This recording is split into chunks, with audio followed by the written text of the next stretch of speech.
The phone rang at the precise moment I felt I was about to break. It was a sweltering Friday afternoon in Los Angeles, and I had just survived a grueling 3-hour board meeting. My head was still buzzing with numbers and charts.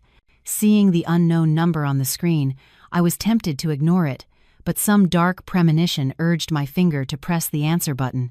"Hello, this is Sarah," I said, my voice a bit hoarse. On the other end was the voice of a stranger, a man whose calm, steady tone sent a chill down my spine. "Excuse me, am I speaking with Sarah Thompson?" "Yes, this is she. How can I help you?" "Ma'am, this is the California Highway Patrol. We are currently at the scene of a particularly serious traffic accident on the I-5 freeway. The victim was the driver of a white Tesla Model Y, license plate 9KXY. My heart skipped a beat. That was my car, the companion I drove to work every single day. But I hadn't driven it this morning. This morning, I had personally handed the keys to someone else. My throat tightened, making it incredibly difficult to speak. The victim. How are they?" "The situation is critical, ma'am. They've been transported to Cedars-Sinai for emergency care. We need a family member to come for identification and to provide a statement immediately." "Are you a relative of the victim?"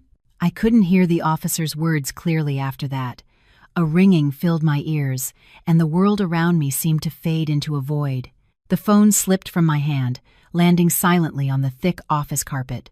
I stood frozen in the middle of my spacious office, staring out at the city through the floor-to-ceiling windows. The traffic below was still a bustling river of cars, the people still hurrying along, but my world had ground to a halt. I tried to take a deep breath to calm myself, but a sharp pain shot through my chest as if someone were squeezing my heart.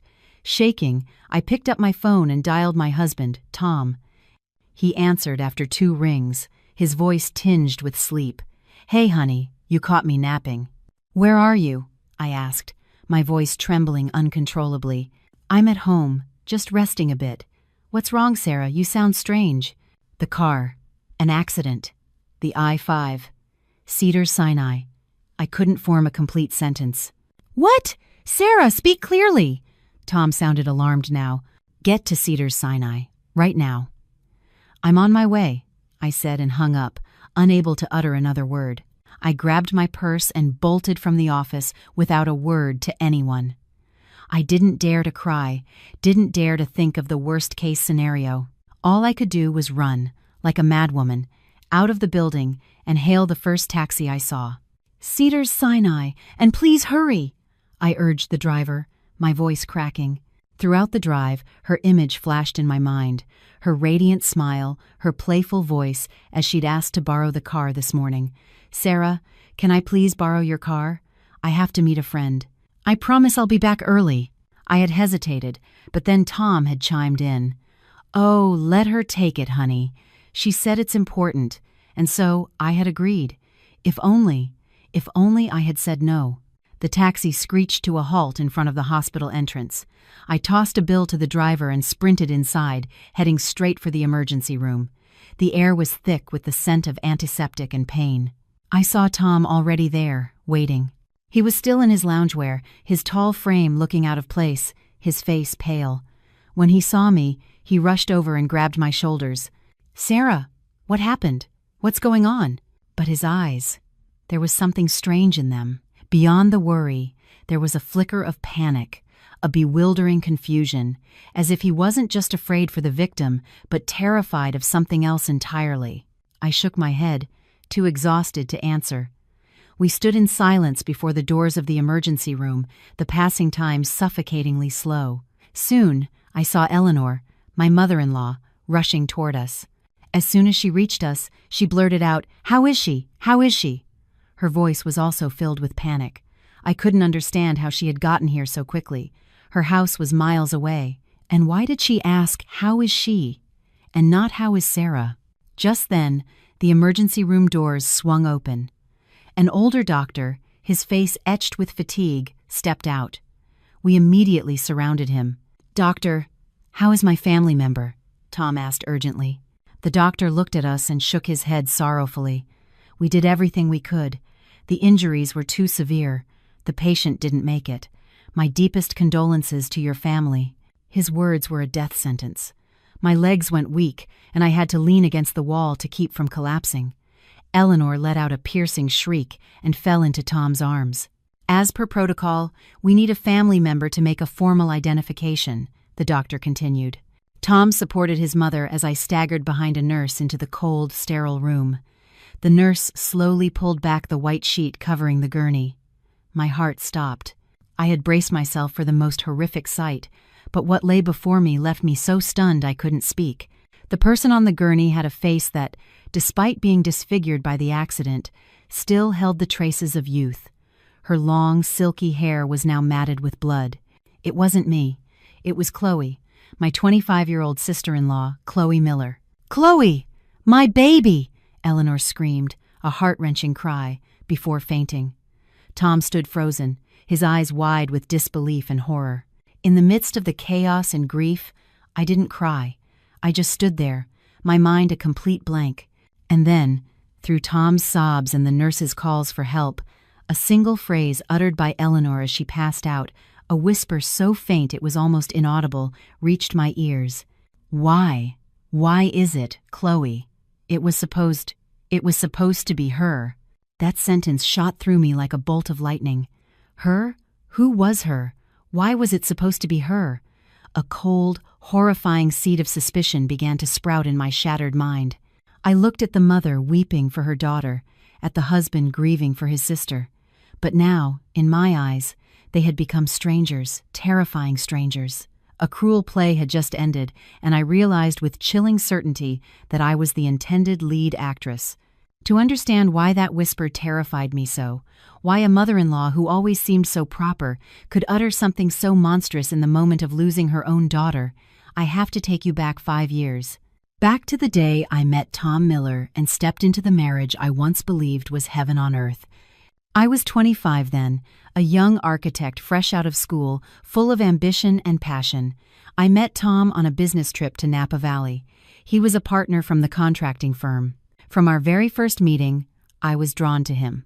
Tom wasn't just handsome and tall. He had a warm smile and a charming way with words.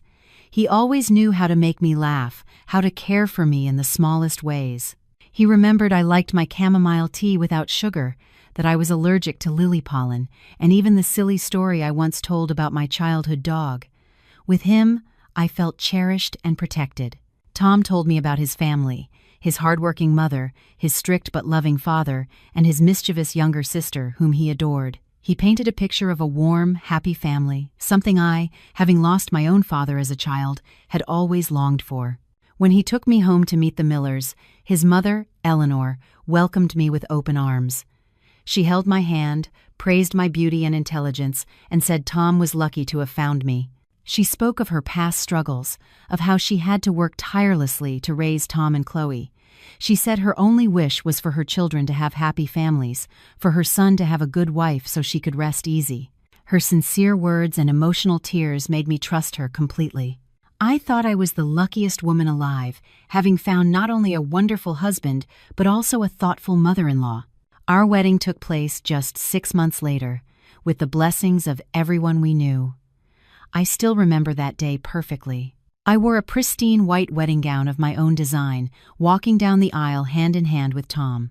He looked at me, his eyes shimmering with love and promises. "From now on," he whispered, "you will be the happiest woman in the world." And I believed him. I believed him with all my heart. Before the wedding, I used all of my personal savings, plus a significant sum my mother had saved her entire life for me, to buy a beautiful villa in a new development in Marina del Rey. That house was my dream, the fruit of my labor, the place where I wanted to build our future. When I suggested putting Tom's name on the deed alongside mine, he refused. He said it was my hard work, and he didn't want to be seen as depending on his wife. All he needed was to be with me. His gesture moved me deeply and solidified my trust in his character. But I didn't listen to him. I insisted that we both be on the title. I naively thought that in a family, there should be no yours or mine, only ours. I didn't know that my own generosity and blind trust were paving the way for a sinister plot. The first few months after the wedding were the sweetest. Tom doted on me. He cooked my favorite meals, took me to movies, and we went for walks every evening. Together, we decorated our villa, hand-picking every piece of furniture and planting every flower in the garden. I thought this was what true happiness felt like. But then, just 2 months later, things began to change. Eleanor and the rest of Tom's family started to shift their behavior. At first, she would just visit occasionally, staying for a few days. Then, the visits became more frequent. She'd complain that their old house was cramped and the air wasn't good for her husband's health. She said Chloe's commute to work was too long and she needed a place closer to the city center. Finally, using the excuse that it would be nice for the whole family to be together, she moved all of her belongings into my villa. Tom's only comment was, "Come on, honey, the house is big enough. It'll be cozier with Mom, Dad, and Chloe here. Just be patient, okay?" I agreed, thinking that caring for one's parents was the right thing to do. I had no idea that it was the first step toward losing control of my own home. My villa, my sanctuary, was no longer just for my husband and me. It became a communal living space, a place where I gradually began to feel like a guest who was responsible for paying for everything. I thought I was building a family, but it turned out I was only building a gilded cage for myself. A cage that, by the time I realized it, was already too late to escape. From the day my in-laws moved in, my life began to change. Slowly but surely, the spacious villa suddenly felt suffocating, not because of the space, but because of the unspoken rules and invisible pressures set by my mother-in-law, Eleanor.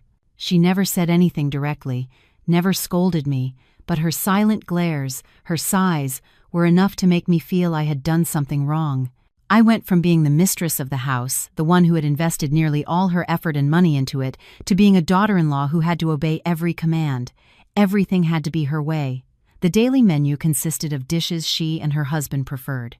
The modern art I loved in the living room was gradually replaced by inspirational, quote, art and paintings of tranquil landscapes, which she claimed were better for the house's feng shui and would bring wealth. Tom, of course, never objected. He always sided with his mother, or rather, he chose silence to avoid conflict. "She's getting older, honey. It won't kill us to accommodate her a little," was his go-to phrase whenever I complained. So, I endured. I told myself that as long as the family was harmonious, my small sacrifices were worthwhile. But my sacrifices didn't stop at personal preferences. I gradually became the main financial pillar, or more accurately, the family's personal ATM. My career as an architect was flourishing, major projects kept coming my way, and my income grew substantially.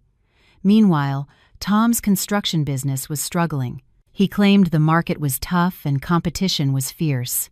Without a hint of suspicion, I readily used my own money to support him. But that money wasn't just for Tom's business. All the living expenses in the villa, from electricity and water to groceries and the housekeeper's salary, were paid by me alone. Eleanor treated this as a matter of course. She never once asked if I was struggling or tired. She only made demands. "Sarah, our refrigerator is getting old. Let's get a bigger new one." "Sarah, I'm having some friends over this weekend. Make sure you buy some of those expensive imported cheeses they like." "Sarah, it's almost Chloe's birthday. See if you can get her one of those designer bags she wants." Chloe, my sister-in-law, was the one who bothered me the most. At 25, she had no steady job and spent her days dressing up, shopping, and hanging out with friends. All her expenses, from clothes and makeup to lavish vacations, were covered by me.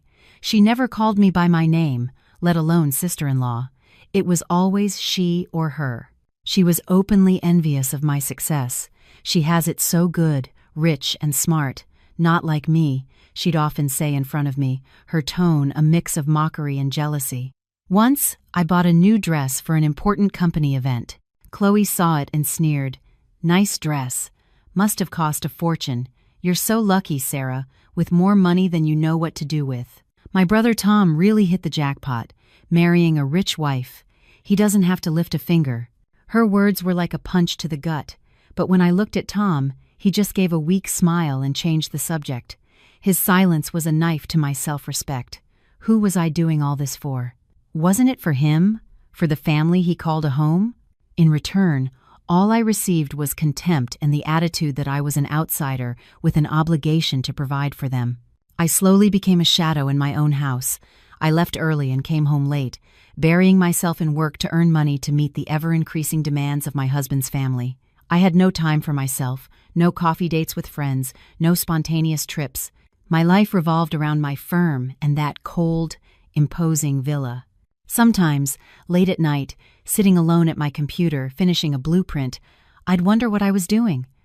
Was this the happy marriage I had dreamed of? But then I'd look at our wedding photo on my desk, see Tom's radiant smile, and I'd console myself. Just hang in there a little longer. Everything will be okay. I didn't know that my patience wasn't making things better. It was only feeding their greed. Until one day, it exploded into an unacceptable demand, the final straw that broke the camel's back. My years of silent suffering and swallowed tears finally reached their breaking point. The incident happened one evening late in the year, as the family was gathered for dinner. The atmosphere was unusually tense. Tom barely said a word, just stared at his plate, sighing occasionally. Eleanor kept glancing from her son to me, her eyes filled with a calculating look. I knew something was wrong. After dinner, as I was clearing the dishes, Eleanor called me into the living room. Tom and his father were already seated there. She cleared her throat and began in a grave tone. "Sarah, sit down. There's something we need to discuss with you." I put down the dish towel and took a seat opposite them. "Yes, Mom? What is it?" Eleanor looked at Tom, signaling for him to speak. He looked up, avoiding my eyes, and mumbled, "Honey, my company. It's in a bit of trouble." "What kind of trouble?" I asked, a sense of dread rising within me. I made a bad investment. It's a pretty big loss. My partners are putting on the pressure. If I can't pay them back, I might have to face legal action." "How big?" My voice grew cold. Tom fell silent. Eleanor, losing her patience, said it plainly. $250,000. He owes them $250,000. Now the creditors are threatening to send collectors to the house if he doesn't pay within a week. $250,000. The number struck me like a bolt of lightning. I stared at Tom, the man I had always trusted. I had been funneling money to him for his business, and now he had brought home this colossal debt. "How did this happen? What did you do with all the money I gave you?" I tried to control my anger, but my voice trembled. Tom hung his head, not daring to answer. Again, Eleanor spoke up for her precious son. "What's done is done. What's the point of blaming him now? The important thing is to find a solution. Sarah, you're his wife. You're the only one who can save him now." "Me?" I let out a bitter, sarcastic laugh. "Where am I supposed to get $250,000? "I know you have it," Eleanor said, her tone certain. "I know your firm is doing very well. You're the lead architect. All the big projects go through you. I know you have your own savings. Withdraw it and help Tom this one time. Think of it as saving your husband, saving this entire family." So that was it. They had it all figured out. They knew my financial situation, and they were backing me into a corner, forcing me to bear the consequences of Tom's incompetence. I looked at my husband. He was still silent, no explanation, no apology, just cowardice and resignation. A wave of bitterness rose in my throat. For 5 years, I had sacrificed enough. I had worked like a machine to support this family. And for what? For a $250,000 debt and the expectation that it was my responsibility to fix it. No, not this time. I would not give in again. I took a deep breath and looked directly at Eleanor and Tom, my voice surprisingly calm. "Fine. I will help Tom pay off this debt." I saw a flicker of relief cross both of their faces. "However," I continued, my voice firm, "I have one condition." "What condition?" Eleanor asked, a hint of annoyance in her voice. "Starting tomorrow, Tom will quit his job at his contracting firm and come to work at my architectural firm as my assistant. All of his work, all of his business dealings, will be under my supervision. I will not let this happen again." The air in the room froze. Eleanor was speechless. She had never expected me to dare set a condition. Tom's head shot up, his eyes filled with anger and humiliation. "What are you saying? You want me to be your assistant. You want to control me." "That's right," I replied, without hesitation. "If you want me to pay your debt, you accept my terms. You've proven you're incapable of managing finances. From now on, I will be the one making all financial decisions in this family. You. Eleanor was so furious she could barely speak, pointing a trembling finger at me. "How dare you give my son an ultimatum? You're using money to threaten him? Who do you think you are?" "I am his wife." I stood up, looking her straight in the eye. "The person who is about to spend $250,000 to save him from bankruptcy and legal ruin. You don't have to agree, Mom. And Tom, you can refuse. In that case, the two of you can figure out how to solve this problem on your own. Excuse me, I'm going to my room." I turned and walked away, leaving their shock and anger behind me. As I walked up the stairs, I heard Eleanor's voice, low and full of hatred. "You've made your point, but don't think you've won." Her threat didn't scare me. On the contrary, it made me realize my battle had just begun. The glass was now overflowing, and from this day forward, I would no longer be the submissive Sarah of the past.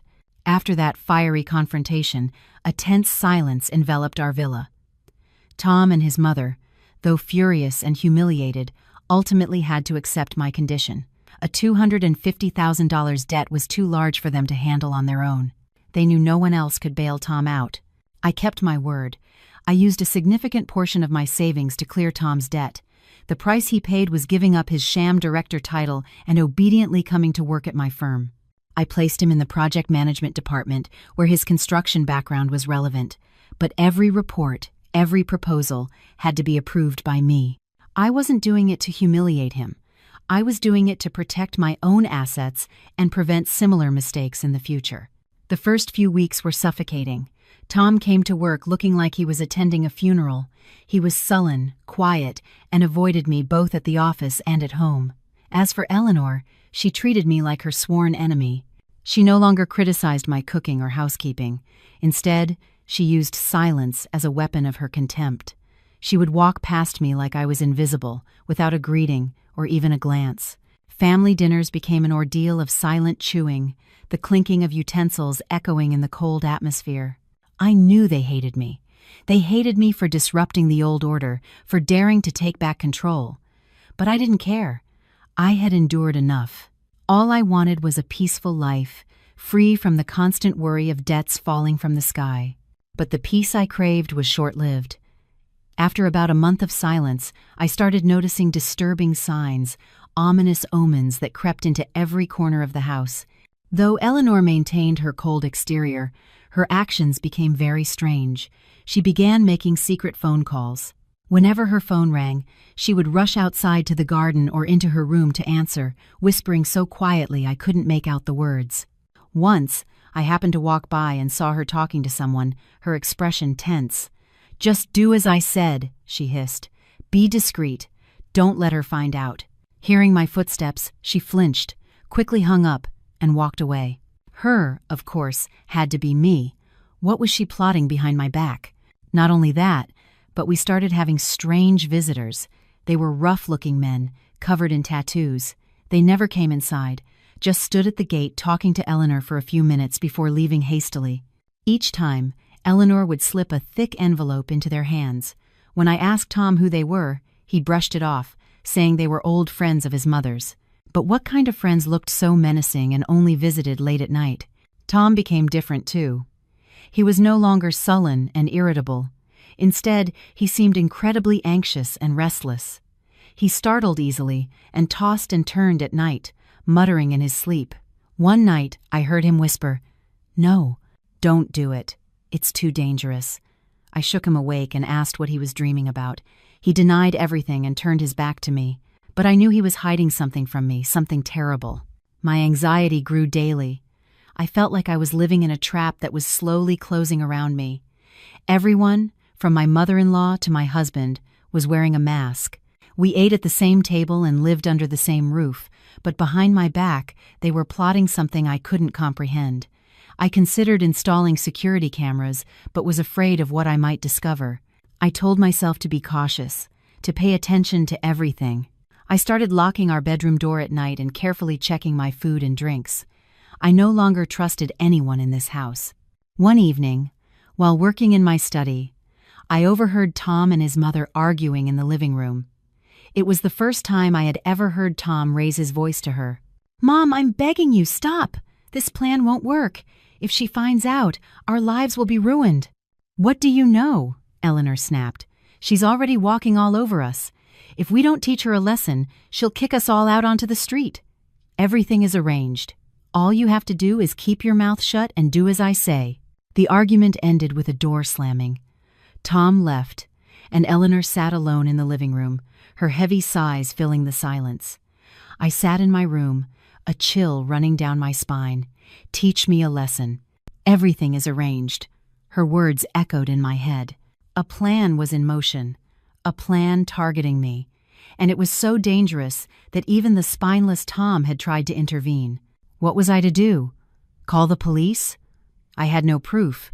Confront them? They would deny everything. I felt helpless and utterly alone. That night, I couldn't sleep. I lay awake, trying to piece together all the recent strange events. And then, a detail came to mind. My car. Lately, whenever I drove home from work, the steering felt slightly heavier than usual. At first, I dismissed it as low tire pressure, but now a terrifying thought flashed through my mind. Could it be?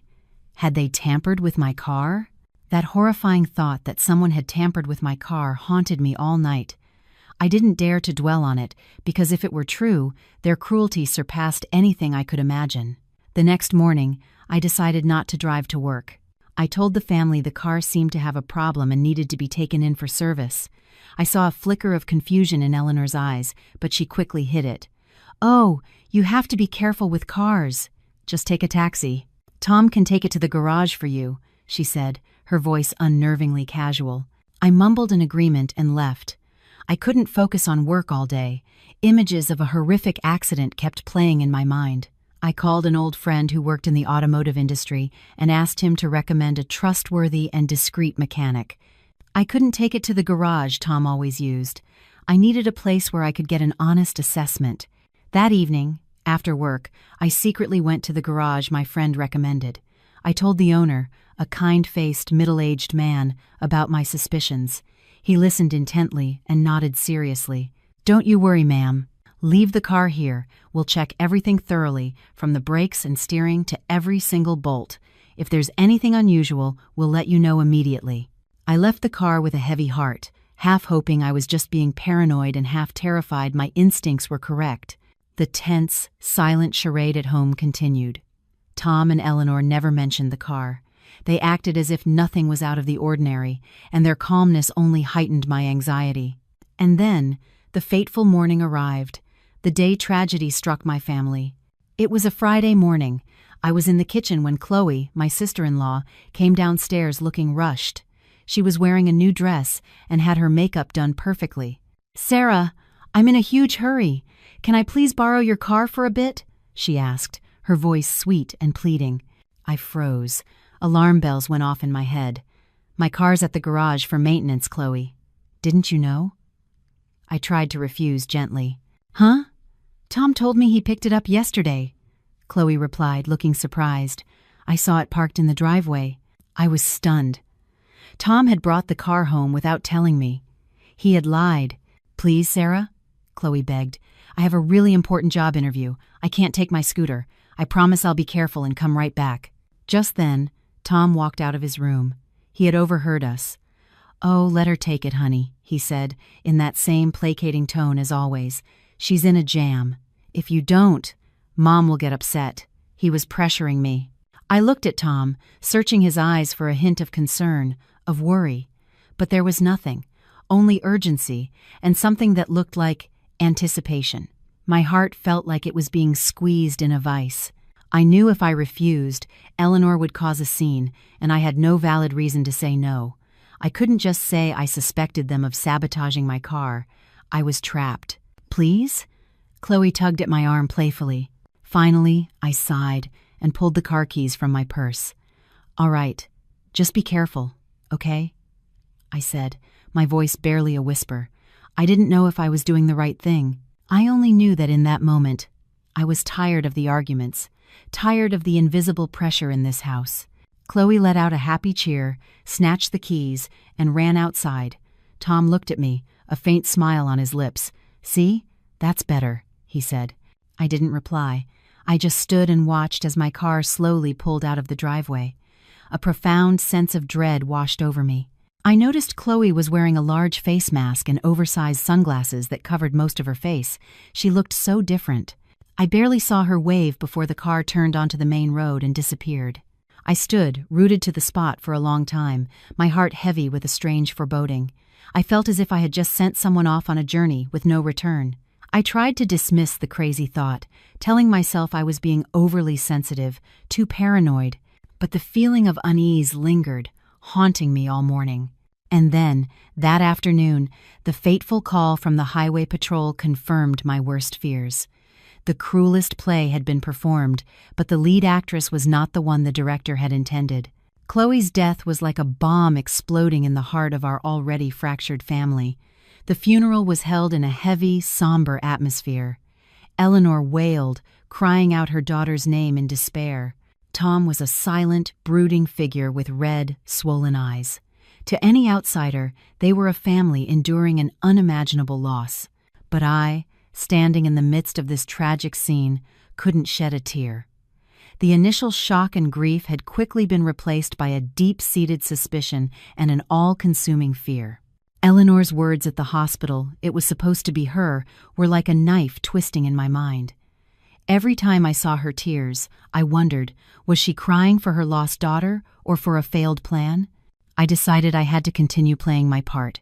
I had to be the grieving sister-in-law, the devastated wife, in order to observe them and uncover the truth. I cried. I appeared haggard and heartbroken.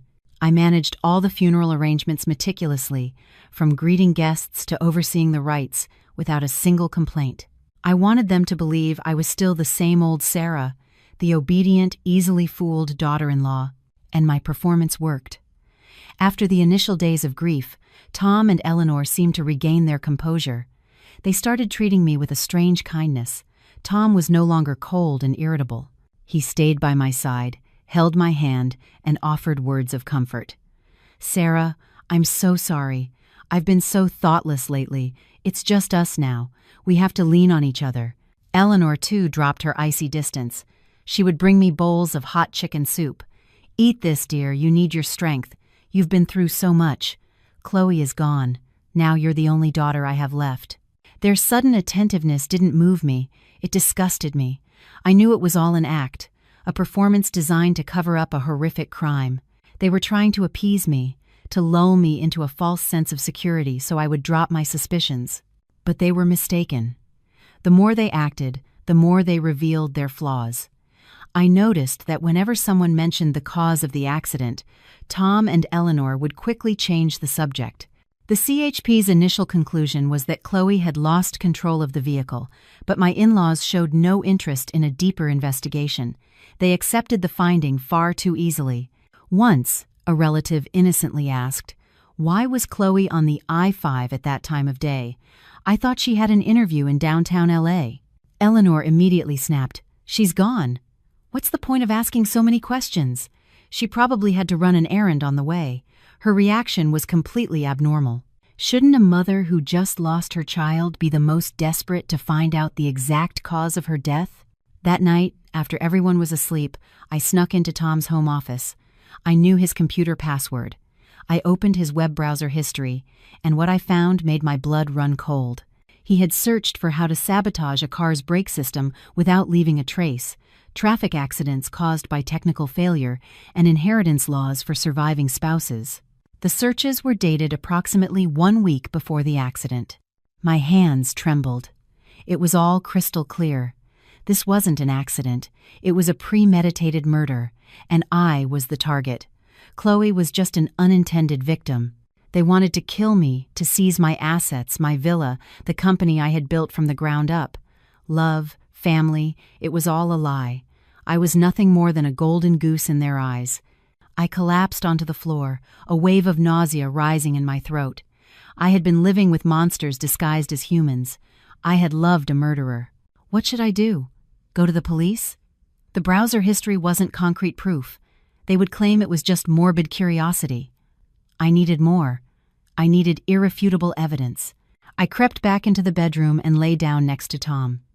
He was sleeping soundly, his breathing even. I stared at the face of the man I once loved, a feeling of utter hatred welling up inside me. I would not let him and his mother get away with this. I would make them pay for their crime. The charade had to continue. I would keep playing the part of the grief-stricken wife, but in the shadows, I would become someone else, someone seeking justice for herself and for the wronged soul of Chloe. Their play had an unexpected ending. Now, my play was just beginning. I moved through the following days like a sleepwalker. By day, I was a wife and sister-in-law lost in grief. I spoke little, rarely smiled, and my eyes were always shadowed with sorrow. I allowed Tom and Eleanor to coddle and comfort me, letting them believe I was completely broken, with no capacity for suspicion. But when night fell and the villa sank into silence, I became a different person. I didn't sleep. I sat alone in the dark, piecing together every detail, every word, every action. The initial fear had subsided, replaced by an ice-cold calm. I knew I couldn't do this alone. I needed help from someone smart, sharp, and, most importantly, completely trustworthy. I immediately thought of Jessica. Jessica Evans, my best and only true friend from college. Jess was no ordinary woman.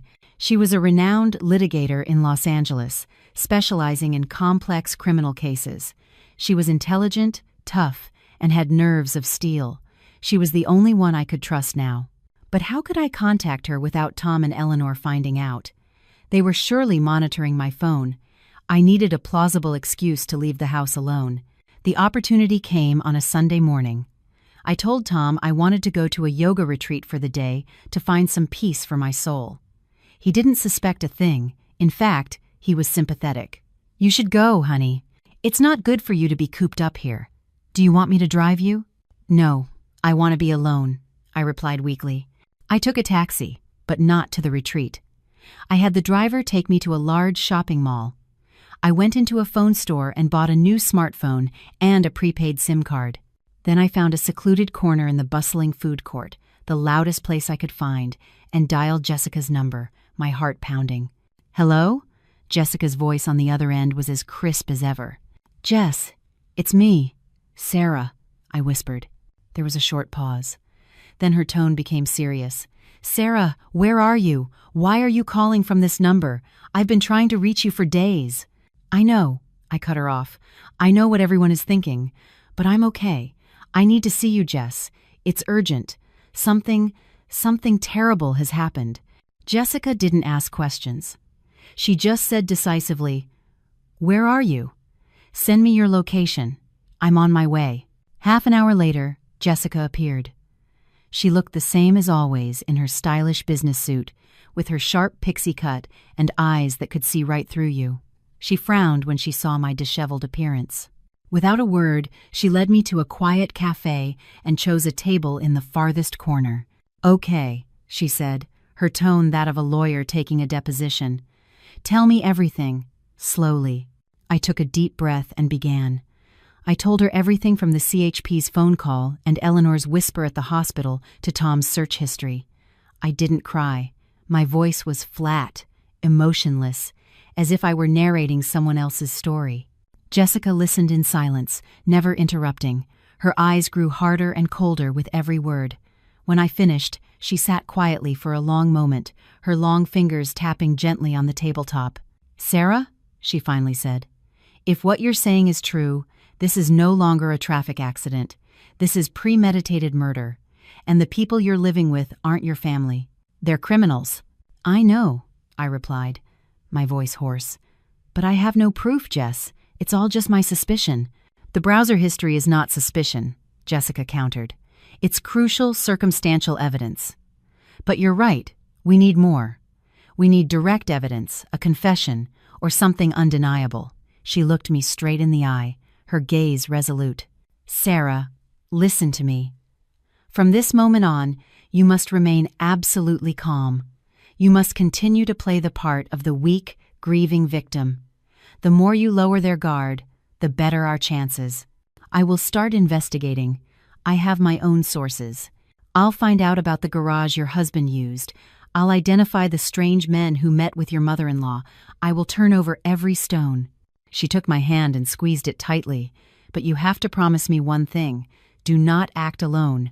Tell me everything, no matter how small. You're dealing with wolves. One small mistake could cost you your life." I nodded, tears finally welling in my eyes. For the first time in days of fear and solitude, I felt I had someone to lean on. "Thank you, Jess. That's what friends are for." She smiled, a rare but warm smile. "Now, go home. And remember, make your performance convincing. Think of it as a high-stakes chess game. And I promise you, we are going to win." Leaving the cafe, I felt a huge weight lift from my shoulders. I was no longer alone.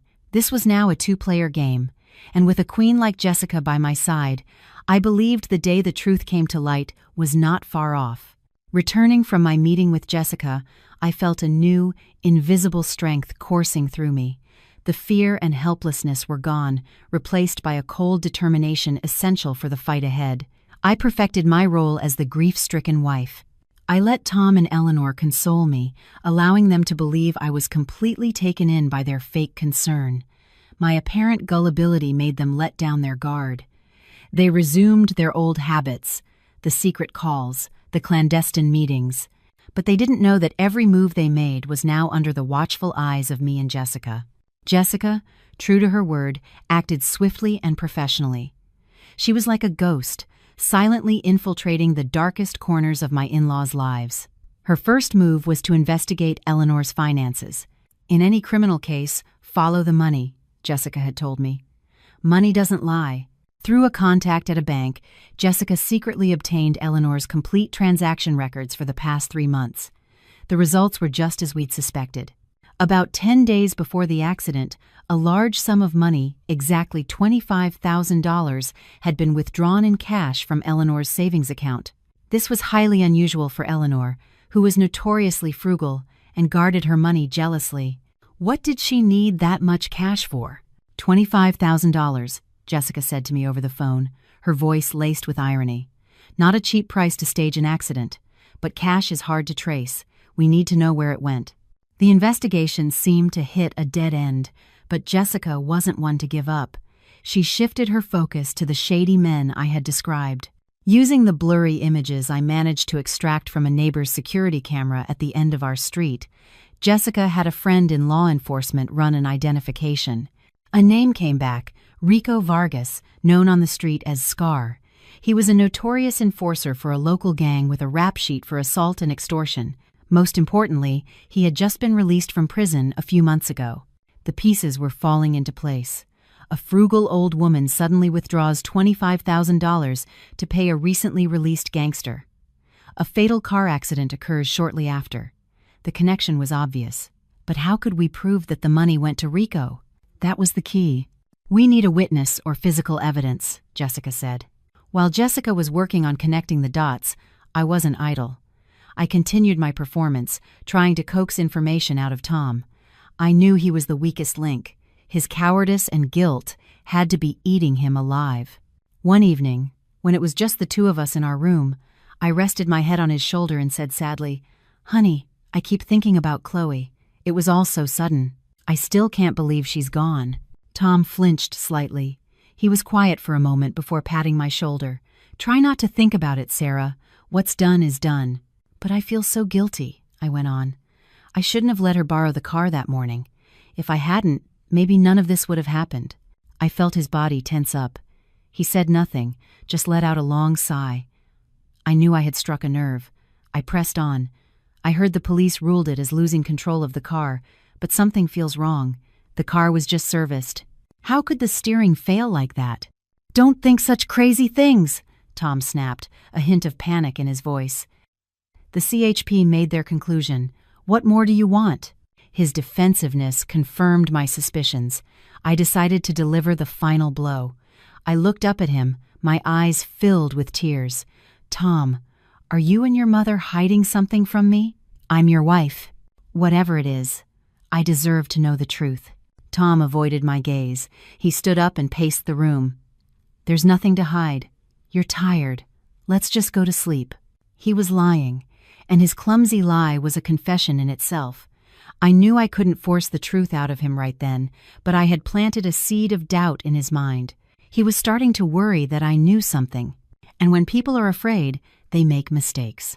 Just as I predicted, a few days later, Tom made a fatal error, one that led us closer to the horrifying truth.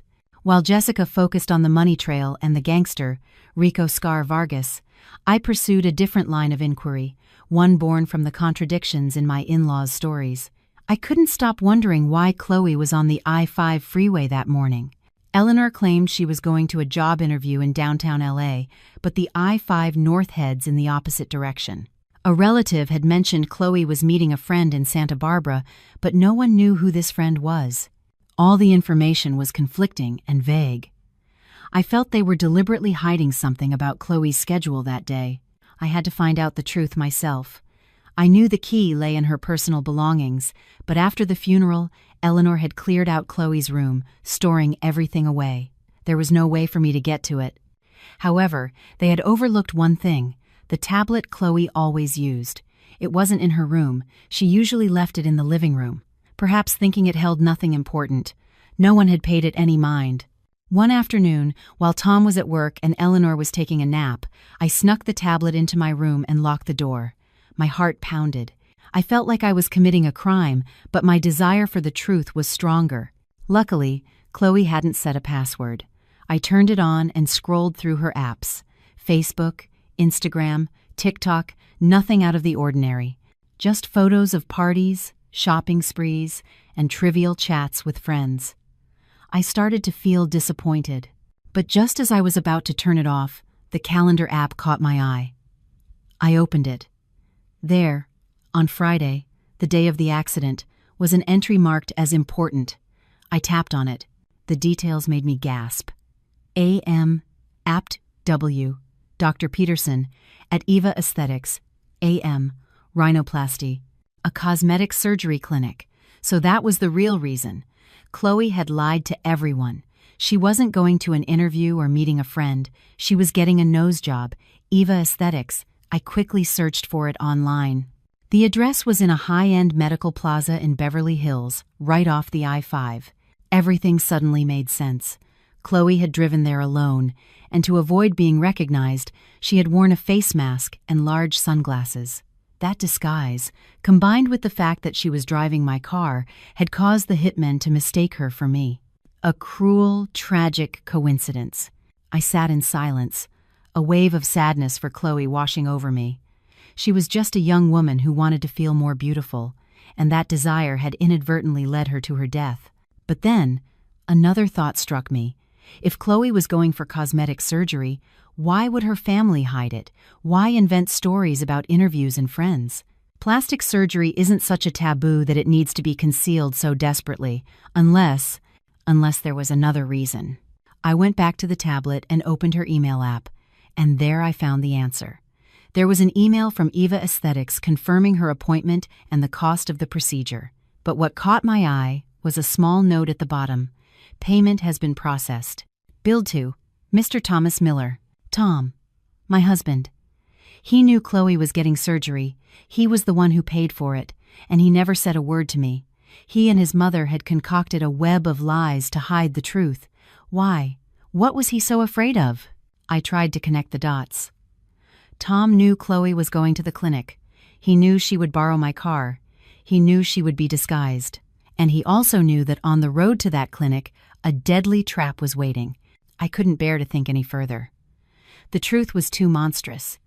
It showed that Tom wasn't just an accomplice. He was a cold-blooded monster. He knew about the plan to kill me, but not only did he fail to stop it, he indirectly facilitated it. He had sacrificed his own sister to protect himself and cover up his crime. I sank to the floor, the tablet clattering beside me. The pain and rage were overwhelming. I had thought he was merely weak and cowardly, but he was more cruel and wicked than his own mother. I had to expose him. I had to make him pay. I took screenshots of the email and the calendar appointment and sent them to Jessica immediately. A few minutes later, she called back, her voice filled with a mixture of shock and fury. "My God, Sarah. That bastard. He's not even human. I can't believe it." "Neither can I, Jess," I said, my voice hoarse. "But now is not the time for grief. I need you to do something for me." "Name it." "I want you to use this evidence to pressure Tom. I want him to confess, in his own words," I said, my voice as cold as ice. "I want to hear him admit his crimes before I hand everything over to the police. It's the last chance I'm giving him a chance to be a man before he's a monster forever." The plan to pressure Tom was meticulously crafted by Jessica and me. We knew he was a coward. What he feared most wasn't prison, but the loss of his reputation and the judgment of his peers. We would strike at that weakness. As a lawyer, Jessica drafted a formal legal notice. She didn't send it to Tom directly, but to the company where he worked, my company. The letter didn't explicitly mention murder. It vaguely referred to unresolved questions surrounding the death of Miss Chloe Miller and Mr. Miller's potential involvement. It requested a private meeting between Tom and the legal counsel for the victim's family, May, to clarify these matters. It concluded by stating that a failure to cooperate would compel us to release all information to the authorities and the media. It was a brilliant psychological blow. A letter like that arriving at his workplace would immediately raise suspicion among his colleagues and superiors. The career and reputation he desperately clung to would be threatened. He would panic and be forced to come to us. Sure enough, a day after the letter was sent, Tom called me, his voice a frantic mix of anger and fear. "Sarah, what the hell are you doing? Why would you send a letter like that to my office? Are you trying to ruin me?" I replied calmly, my voice cold. "I just want the truth about Chloe's death. You're her brother. Don't you want to know the truth?" "What truth? The CHP already closed the case," he yelled. "Does their conclusion give you peace of mind?" I countered. "If you're truly innocent, why would you be afraid of a conversation with a lawyer?" Tom went silent. I knew I had hit a nerve. I continued, my tone softening slightly, offering a final chance. "Tomorrow, 3 p.m., Jessica's office. Come alone. We'll talk this through one last time. If you don't show up, I'll assume you're refusing to cooperate, and I'll proceed accordingly." I hung up, giving him no chance to argue. I knew he would come. He had no other choice. The next day, I was waiting in Jessica's conference room. She sat beside me, her expression stern. A tiny, hidden camera was positioned in the corner to record everything. At exactly 3 p.m., Tom arrived. He looked haggard and sleep-deprived, with dark circles under his eyes. He sat opposite us, his hands clasped on the table, fingers twisting nervously. "All right," he began, his voice trembling. "What do you two want?" Jessica didn't answer. She simply pushed a folder across the table toward him. Tom frowned and opened it. The first page was a screenshot of his browser history. The second was the bank statement showing Eleanor's $25,000 cash withdrawal. The final page was the screenshot of Chloe's cosmetic surgery confirmation email with the line, "Billed to Mr. Thomas Miller," circled in red. The color drained from Tom's face. He looked up at us, his eyes wide with panic. Where did you get these?" "That doesn't matter," Jessica said, her voice sharp as glass. "What matters is that you answer our questions. You knew about your mother's plan, didn't you?" Tom was silent, sweat beading on his forehead. "You knew Chloe was going to borrow Sarah's car that day," Jessica pressed on. "You knew she was going to that clinic. You knew a deadly trap was waiting for her on that freeway. And you did nothing. You stayed silent. You let your own sister drive to her death." Her words were like hammer blows, shattering Tom's fragile composure. "No, I didn't," Tom screamed, burying his face in his hands. "I tried to stop her.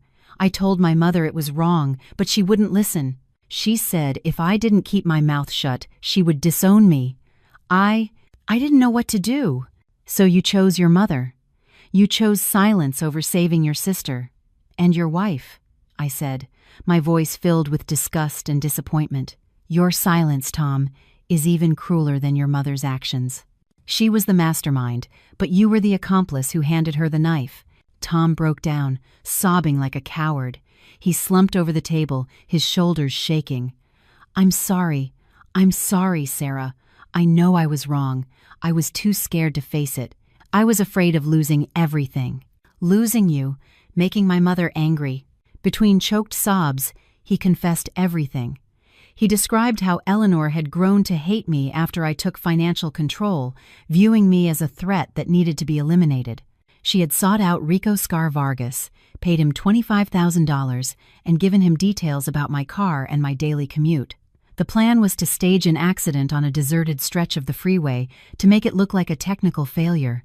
Tom knew it all, but his cowardice and selfishness paralyzed him. I thought, he whispered, a final, horrifying confession. I thought if you were gone, I would inherit everything. I would have money, and I wouldn't have to live in your shadow anymore. But I never thought the one to die would be Chloe. I sat in stunned silence. The rage was gone, replaced by a bottomless revulsion.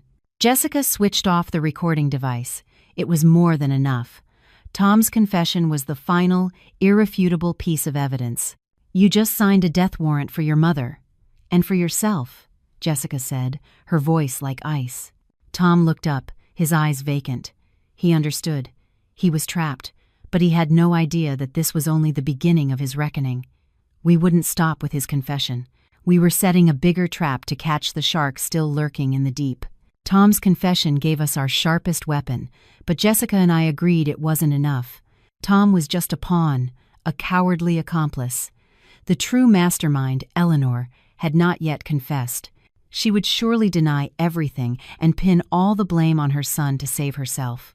We needed a confession from her own lips, evidence that would be undeniable in court.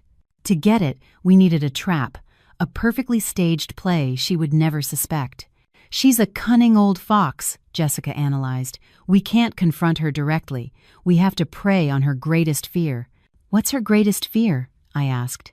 Loss and punishment, Jessica replied, a sharp smile playing on her lips. She's already lost her daughter. Now, she's terrified of losing her son and her freedom.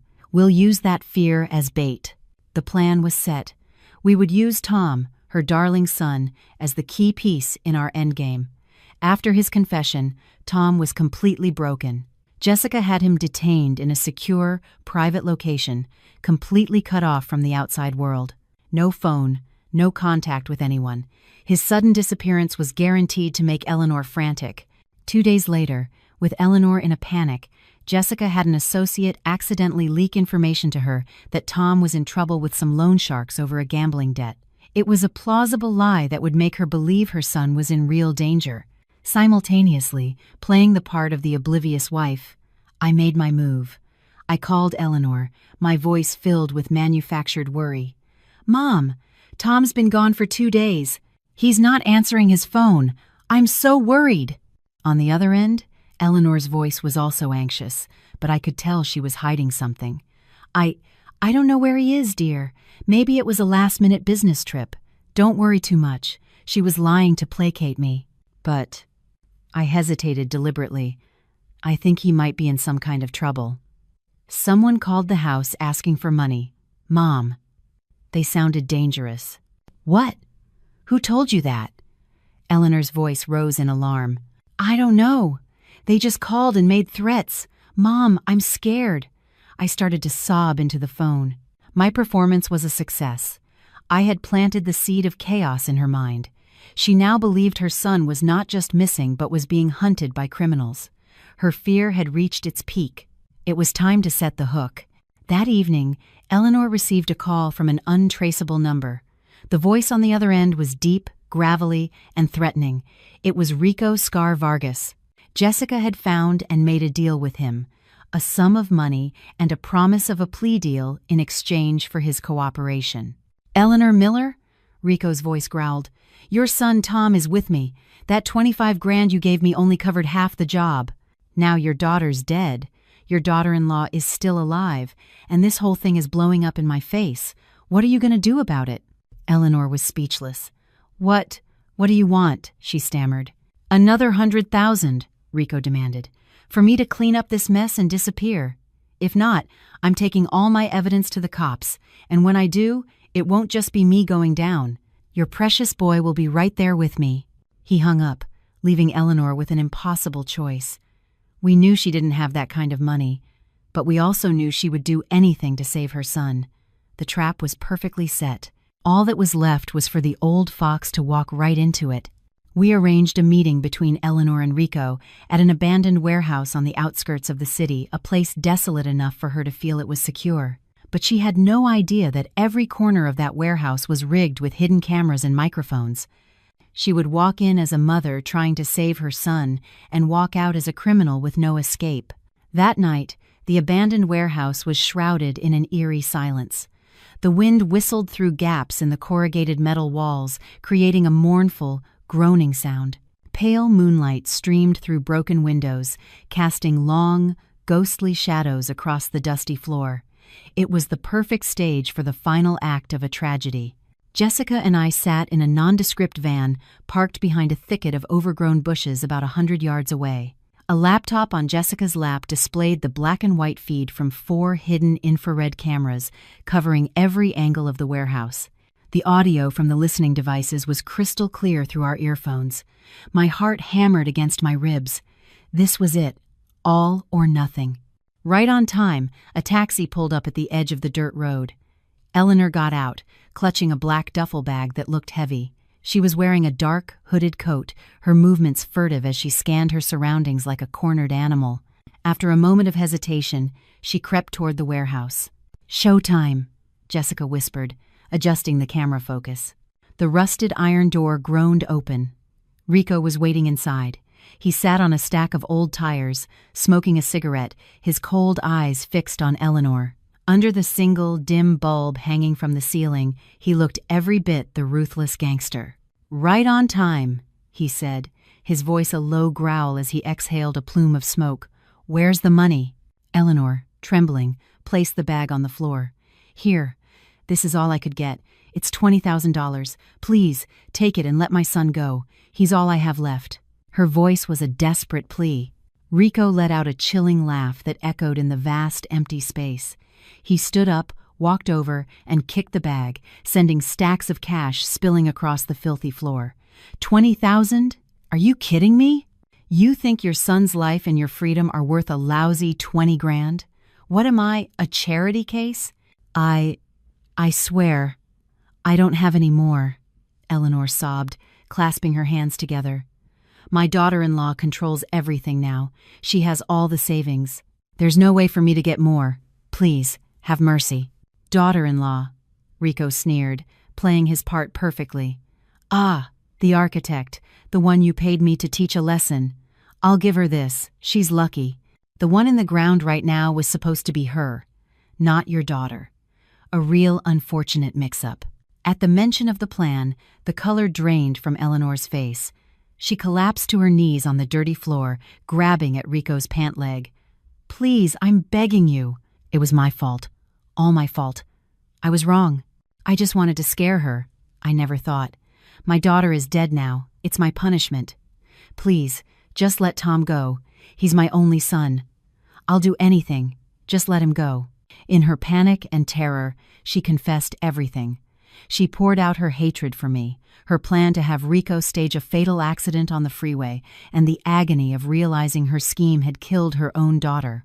I thought if she was gone, Tom would inherit everything, she choked out between sobs. He'd have money, status. He wouldn't have to live in his wife's shadow anymore. Everything I did because I love my son. What mother doesn't want the best for her child? Sitting in the van, listening to her confession, I didn't feel the triumph I expected. I only felt a strange, hollow sadness.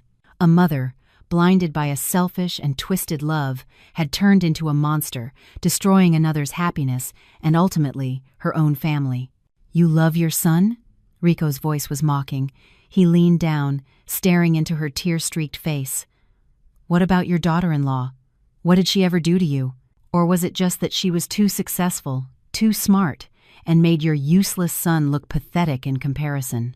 Rico's words, though part of the script, struck Eleanor to the core. She had no reply, only desperate, hopeless sobs. The conversation lasted for nearly half an hour. Every detail of the plot, every sordid motive, was laid bare, and it was all captured on camera. When we had enough, Jessica gave me a nod. My hand shaking, I pressed a pre-programmed number on my phone. Instantly, from all four sides of the warehouse, police floodlights blazed to life, turning night into day. The piercing wail of sirens ripped through the silence, growing closer by the second. Eleanor and Rico froze, blinking in the blinding light. A moment later, tactical police units swarmed in from all directions. LAPD, hands in the air, don't move! Eleanor was paralyzed. She saw me and Jessica step calmly out of the shadows. Her expression shifted from confusion to horror, and finally to utter despair. She understood. It was a trap, a perfect trap, and she had walked right into it. She didn't scream or struggle. She just crumpled to the floor, weeping like a child caught in a lie. The tears of a late repentance for a crime whose price could never be negotiated. The night Eleanor was arrested marked the end of the darkness, but it was the beginning of a highly publicized legal process. Her recorded confession, combined with Tom's testimony and Rico's cooperation, formed an ironclad case. The district attorney's office moved swiftly. Eleanor was charged with conspiracy and murder, while Tom faced charges as an accomplice and for obstruction of justice. The case became a media sensation, a modern tragedy of greed, jealousy, and a mother's toxic love that had turned monstrous. I stepped away from the spotlight, providing my testimony and evidence to the authorities and leaving the rest to justice. I followed the trial through Jessica, who represented me in court. I chose not to attend. I couldn't bear to see them as defendants, to listen to the grim recounting of their crimes. On the day of the verdict, I was in my office, having thrown myself back into my work. Jessica called me as soon as the judge's gavel fell. Her voice was tired but relieved. "It's over, Sarah. Justice is served." Eleanor was sentenced to life in prison without the possibility of parole. For his cooperation, Tom received a sentence of 15 years. Rico and his associates received lengthy prison terms as well. I felt no joy, no satisfaction, only a profound emptiness. A family had destroyed itself from within. I had won, but it was a victory that tasted of ashes. In the months that followed, I began to rebuild. I sold the villa in Marina del Rey, a place now haunted by betrayal. I bought a penthouse apartment downtown, a space I designed myself to be filled with light and open skies. I needed a fresh start. My company stabilized, and my partners, knowing the full story, rallied around me with more support than ever. They saw me not as a victim, but as a survivor. One afternoon, a woman approached me in a cafe. "Are you Sarah Thompson?" she asked timidly. She introduced herself as Chloe's older sister, who had been living abroad. I never even knew she existed. "I came back as soon as I heard," she said, her eyes welling with tears. "I wanted to thank you for not giving up, for bringing the truth to light. Without you, my sister's death would have just been another statistic." She told me about a different Chloe, one trapped under Eleanor's thumb, desperate to live her own life. The plastic surgery had been an act of rebellion. "And I want to apologize," she whispered, "on behalf of my mother and my brother, for all the pain they caused you. My family owes you an apology."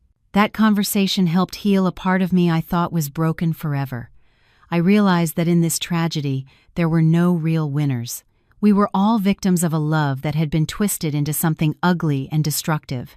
3 years later, my life is unrecognizable. I stepped back from the relentless pace of my firm, selling most of my shares and taking on an advisory role. I moved out of the city to a small, quiet house with a garden overlooking the ocean. I learned to live slowly, to find joy in simple things. But my most meaningful work has been establishing a charitable foundation I named the Green Hope Foundation. We quietly offer support to women who are victims of domestic abuse and familial betrayal. We provide them with legal aid, psychological counseling, and job training, helping them stand on their own 2 feet. Jessica serves on the board, offering pro bono legal advice. Chloe's sister is now the foundation's executive director, turning her family's tragedy into a force for good. I no longer harbor any hatred for Tom or Eleanor. I only hope that in the silence of their prison cells, they can find some semblance of remorse. One evening, Jessica visited me, bringing a bouquet of sunflowers, my favorite. We sat on my porch, watching the sunset paint the sky in hues of orange and pink. "Do you ever regret it?"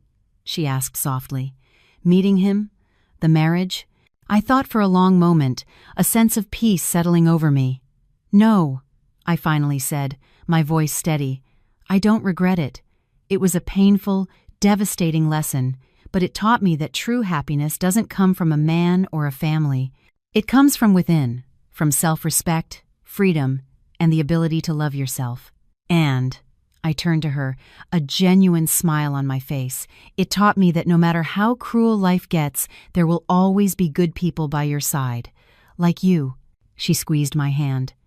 We sat in comfortable silence, two friends watching the day end. The past was behind me, a nightmare I had survived. Ahead was a new path, bathed in sunlight, filled with the quiet rustle of green hope. I had found my peace.